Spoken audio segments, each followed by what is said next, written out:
Hello everyone, welcome back to the new tutorial. If you new to this channel, leave a like and subscribe for more tutorial. In this video I am going to show you how to make group chat on Snapchat. First you need to go on Snapchat and tap on this little icon. Then go to create a channel on this. Now we need to tap on this to create a group. Then we can add name of group, but it is don't necessary, I will do that. Now we need to select a people who want to add on group. When you done, tap on chat with group. Now you can see the group is create, and we can texting with friends.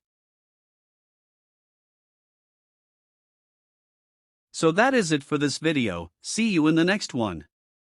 Goodbye.